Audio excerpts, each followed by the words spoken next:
So this is why 80% of New Zealand is healthy as This well. is New Zealand, and this is where people actually live in New Zealand. As you can see, nearly 80% of And the that country's is land the area is completely level uninhabited left. by humans, which is kind of weird when you think about it at first because New Zealand is both probably bigger than you think it is and has a very good climate for people to live in.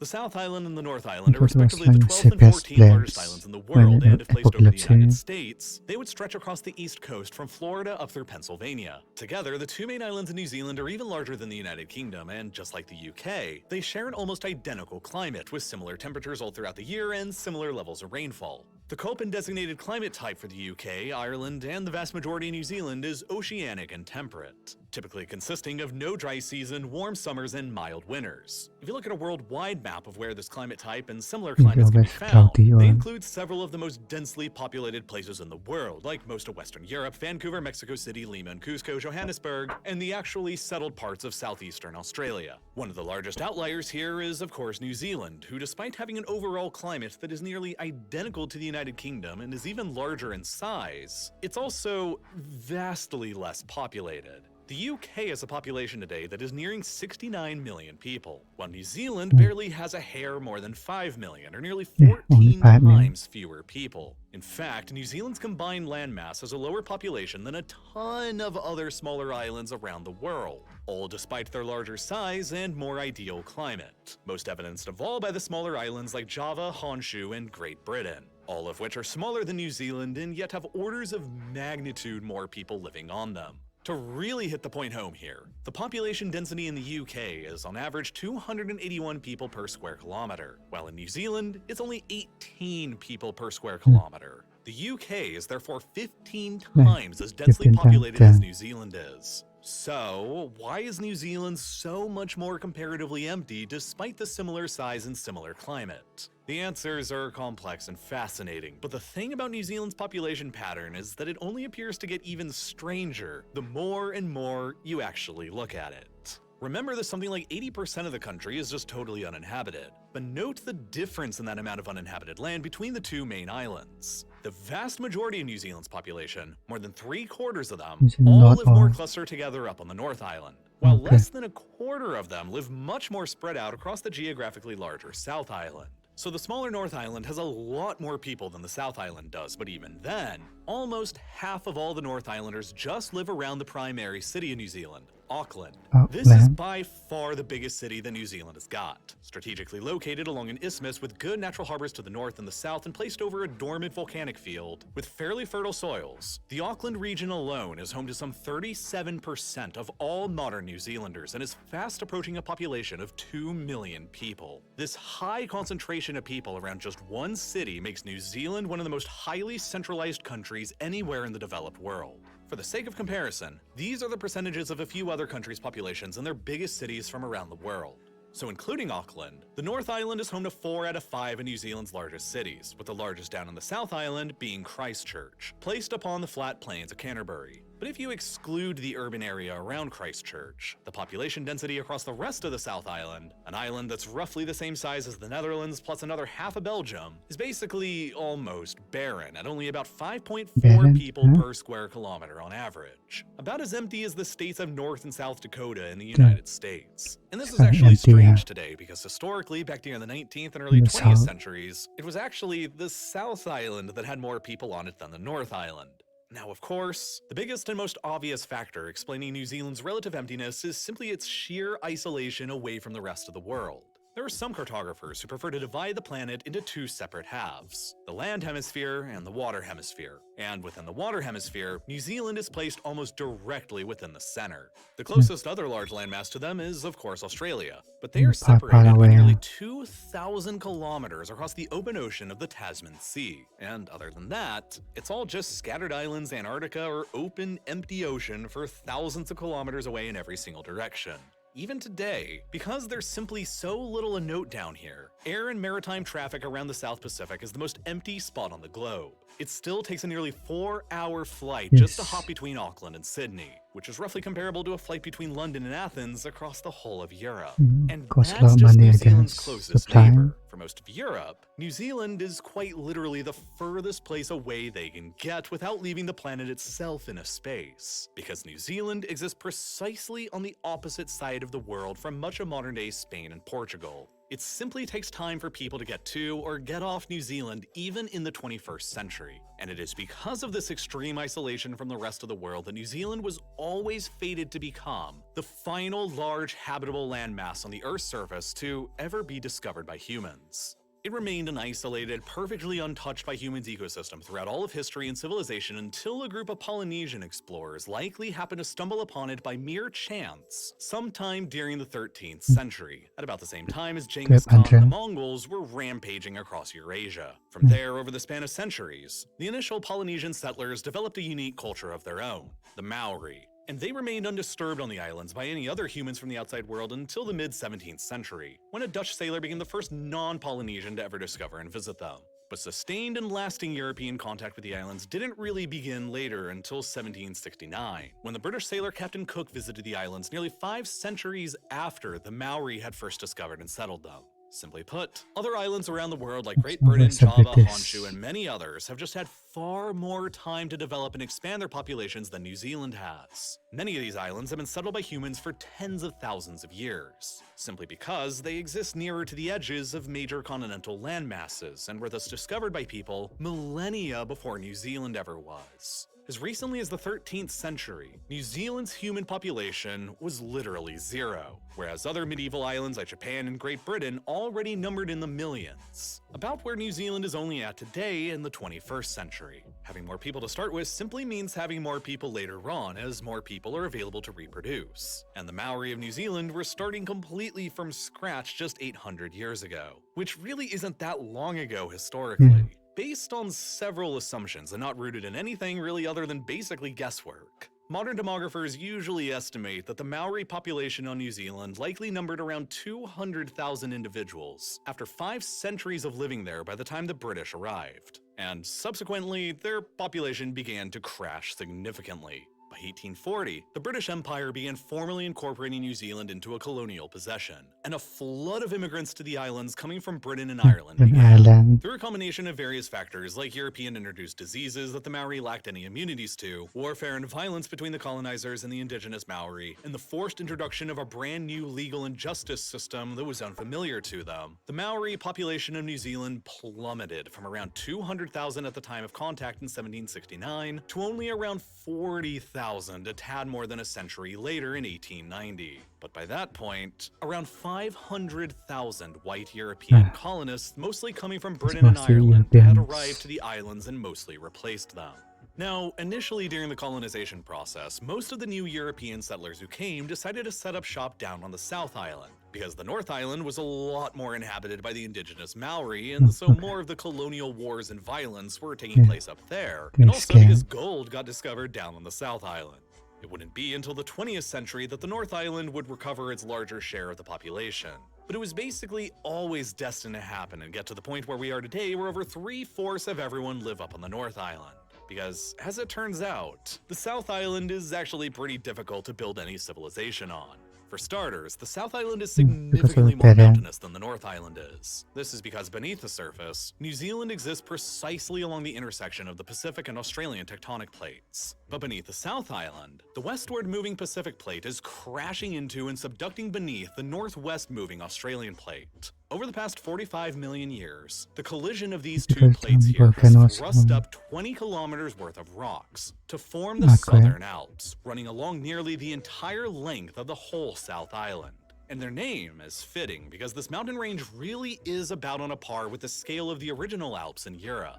There are 18 peaks in this range that exceed 3,000 meters in elevation, while the tallest of them stands at more than 3,700 meters and is nearly as high as the iconic Mount Fuji in Japan. For comparison's sake, these mountains tower over anything that can be found over in Australia. The tallest mountain that Australia has to offer is Mount Kosciuszko, and it's about 1,500 meters lower than this tallest mountain on New Zealand's South Island. Economically developing humongous mountains is a challenging task, because building anything around And them or then through them nice. is just more expensive and labor-intensive than it is on more ideal, flatter lands. But taking up a lot of otherwise available space on the South Island isn't the only problem to development that the mountains here pose. They extend for about 500 kilometers across the whole island and carve out only a narrow strip of land to their west that is actually exposed to the prevailing westerly winds that blow across the Tasman Sea. So as a consequence, moist air blowing with the prevailing winds will almost immediately hit the southern Alps, which will form clouds that dump a torrential amount of rainfall all across the narrow western coastal strip. But as the winds travel further over the mountains, they lose their moisture and get warmer as they cross over and then descend down towards the mountain's eastern side, where they then become hot and dry winds that blow across the island's eastern makes side. sense. As a result, not only do the mountains on the South Island take up a lot of the available space away from development, but they cast a deep rain shadow across the flat plains of the island's eastern half that turns them generally into arid plains and often subjugates them to drought-like conditions. So essentially, land on the eastern side of the island is generally flatter and easier to develop, but it also receives too little rainfall to make growing crops a sustainable venture. While the western side of the island is extremely rugged with far less available flat space and probably too much rain. Conversely, while still fairly mountainous in its own right, the North Island is a lot less mountainous than the South Island is. There's more available flat land up there that's easier to develop. Rainfall across the North Island is more evenly distributed and predictable than the South Island since there aren't as many big mountains to disrupt weather patterns. And since New Zealand is in the southern hemisphere and the North Island is further north closer to the equator, especially extending into the isthmus where Auckland is located, temperatures on the North Island are warmer on average than further down in the south closer to the pole. And while there's a lot of volcanoes on both islands, all of the volcanoes on the South Island are currently dormant and none of them have erupted in centuries. Conversely, volcanoes on the North Island are still active and there have been a few small eruptions out of them from time to time over the past several decades, which have produced a limited amount of fertile volcanic soils on the island that are completely absent down on the South Island altogether. So flatter land, more reliable and evenly distributed rainfall, warmer temperatures, and marginally better soils all mean a better ability to conduct agriculture, and a better ability to simply sustain more people on the North Island. And so after the gold on the South Island ran out and the violence in the North Island ended, it was only really a matter of time before the North Island ended up with more than 3/4 of the total population. But nonetheless, it's not like the North Island possesses a huge ability to host a lot of people either. While active volcanism introduces some amounts of minerals to the North Island soils, these eruptions don't really happen that often, and they're usually pretty minor events. There have only been a grand total of 13 significant volcanic eruptions across all of New Zealand over the entirety of the past 1,800 years of history. The North Island itself has only seen 4 very minor eruptions over the past century, while the South Island, of course, has seen exactly 0. Conversely, Japan experiences an average of 15 volcanic events every single year, while just a single volcano out of dozens of active volcanoes on the Indonesian island of Java has erupted 6 times only since 2018. As a result, the soils of several Indonesian and Japanese islands get more minerals deposited within them more frequently from all the ash that falls from volcanoes. And so they are therefore just more fertile and easier to grow crops in than New Zealand, where volcanism is more dormant and rarely even happens, and so where the soils are consequently far less frequently fertilized naturally. So ultimately, because of all the mountains, dormant volcanoes, hills, and arid plains taking up most of the space, accompanied by weird rainfall patterns and a lack of very good soil, the vast majority of New Zealand is simply not very good for commercial crop growing. Less than 2% of the country's total landmass is actually considered arable and suitable for crop cultivation, a percentage that is actually comparable to countries like Jordan and Somalia, that each largely exist in a much more hostile desert environment. But unlike those countries in the desert, while New Zealand's land is mostly not very suitable for crop growing, its temperate climate, easily available water in some locations, and plentiful grasses make it largely perfect for grazing and ranching. So instead of growing crops, New Zealand just brought in a ton of cows and sheep and built its entire agricultural industry off of animals instead. The meme about there being more sheep in New Zealand than humans is very true because of this factor. There are nearly 27 million sheep on the islands today in comparison to just 5.1 million humans. And with sheep, New Zealand Wow. found its perfect niche in the world Yes, a lot of market because they sheep. are now the #1 largest exporter of sheep 27 products like million. wool and mutton in the world. But that's not even their largest export. New Zealand also has more than twice as many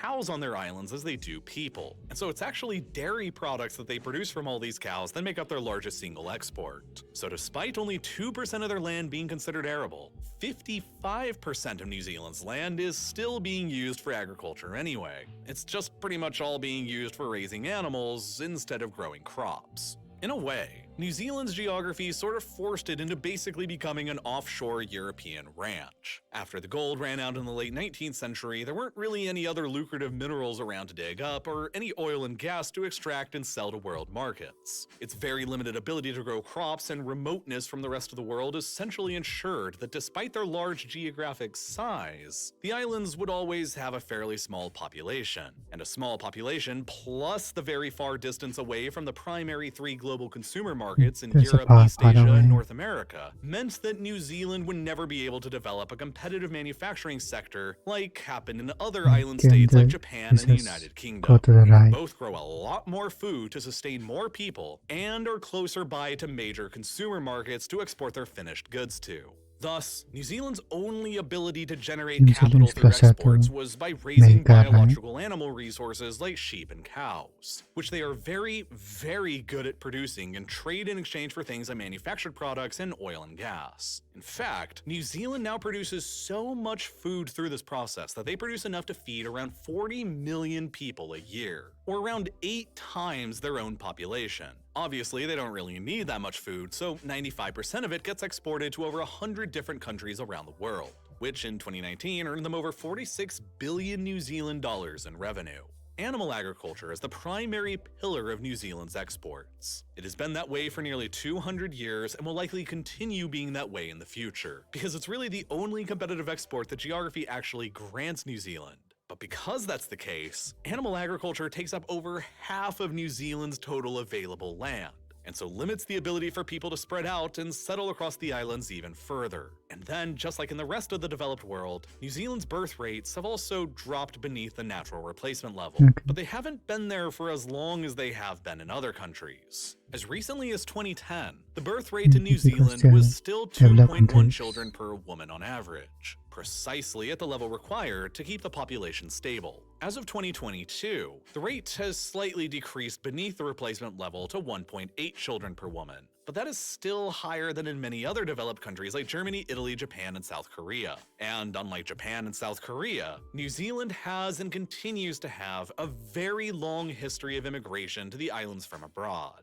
New Zealand itself is a settler society where no human being there today has any direct ancestry from the islands going back beyond 800 years, and where nearly all of the European descended population doesn't even have ancestry there going back 200 years. Throughout its history since 1840, when the British began the period of mass immigration, most of New Zealand's population growth has Still always very come from new. immigrants. But the pace of immigration has recently begun growing even faster. For about a century after the British began mass migration to New Zealand, racist policies were put into place that deliberately restricted the numbers of non-white immigrants allowed to come to the Yeah. islands, which kept the numbers of immigrants coming in artificially capped and limited growth and density. After all, there were That only is really weird. so many white Europeans who wanted to uproot their lives and travel to the opposite end of the world for a new life in New Zealand. It therefore took centuries after its initial discovery by the Maori for New Zealand to even hit 1 million people around 1911. The racist policies restricting the numbers of non-whites coming in were only relaxed after World War II. And so it took another 45 years from 1 million people for them to hit 2 million. Then another 20 years to hit 3 million, and then another 30 years to hit 4 million. But after 4 million people were reached in 2006, it only took a mere 14 more years to add in another million people and reach 5 million by 2020. And the vast majority of all that recent growth came from immigration from new places. Beginning in 2008, the New Zealand government set a target of 45,000 new immigrants to the country a year, plus an additional tolerance of up to 5,000 more. Between 2013 and 2018 alone, 270,000 new immigrants came to New Zealand from abroad. The United Kingdom still represents the largest single country that immigrants come to New Zealand from, as former UK residents still represent roughly 1 in 20 people in the country. But most immigrants today don't come from Europe as a whole any longer. They're coming from Asia instead, and That makes primarily from sense. China, India, and the Philippines. Today, over 27% of the whole New Zealand That's population Nera. were born somewhere else outside of the country, a rate that is among the highest seen anywhere in the world, and a rate that is likely to continue increasing even further in the future. But the new immigrants who are coming to the country aren't settling everywhere all at once. For the most part, they're basically just settling around the largest city with the best flight connections to the outside world where they originally came from, Auckland. Between the 20 years between 1996 and 2016, more than half of all New Zealand's total population growth took place exclusively around the Auckland region, a growth rate that many in the city are concerned is not very sustainable. By 2022, the average house price in Auckland had swelled to over 1.1 million US dollars, all in a city where the average annual salary remains just 44,000 US dollars. That's a ratio where the average house price in the city costs 25 years worth of the average salary, making Auckland one of the least affordable cities to own a home in the world. So while it is true that most of New Zealand remains pretty empty, most of it simply isn't possible to inhabit for all of the reasons explained in this video. And the small parts of the country that actually are inhabited are already struggling with providing enough housing for the people who are already there. In the future, who knows how much more populated these fascinating and isolated islands will become. But New Zealand's quotas on the numbers of people they allow in each year are rooted in logical and scientific thinking. They understand better than anyone today the natural limitations that their islands provide and the realities they actually have to work with. And if you're anything like me, it was actually pretty well done with all the details about New Zealand.